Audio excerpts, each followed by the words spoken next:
Dolgo se je ugibalo, kje bo Igor Bavčar, težki center slovenske osamosvojitvene reprezentance, nadaljeval svojo bogato kariero. Za njegove usluge so se zanimali tako v Kopru kot v Mariboru, bil je celo kandidat za trenerja ženske ekipe na Igu.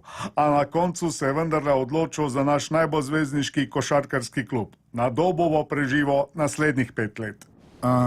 Jaz se zelo veselim igranja, ker sem od kolegov, soigralcev do zdaj slišal samo dobre stvari o zaporih na Dobu. Za njih sem pripravljen pustiti srce na igrišču.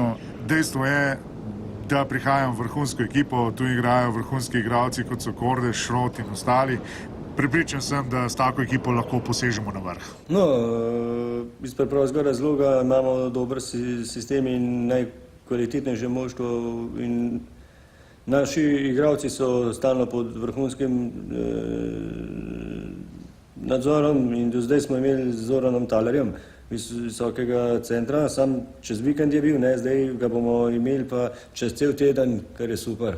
Je pa posebnost pri Igorju Bavčarju, da ko naredi osebno napako, ima vedno zanjo zdravniško opravičilo. Povsem drugačne skrbi ima naš nekdanji nogometni as Sebastian Cimerotič. Odkar je Olimpijo prevzel biznismen Milan Mandarić, se je popolnoma zresno. Nima več časa za prijatelje in oboževalke, ampak se ves čas druži z Mandarićem. Gleda ga kot boga. Zanimalo nas je, kakšna je pravzaprav njegova formalna funkcija v klubu.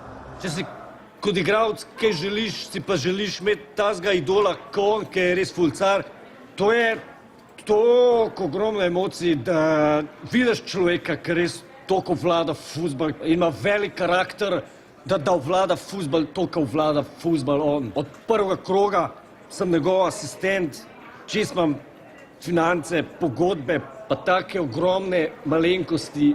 Gospod Mandarić, Miha Žibrat, RTV Slovenija, kakšen je vaš odnos s Sebastianom Cimerotičem? Ja ne znam, kdo je ta človek, šeta skozi za mano, hoče neki, nosi mi kavu, sprašuje, da bo honorar in jaz ne vem, odkot se je vzel, a v Olimpiji so rekli, da je dober človek.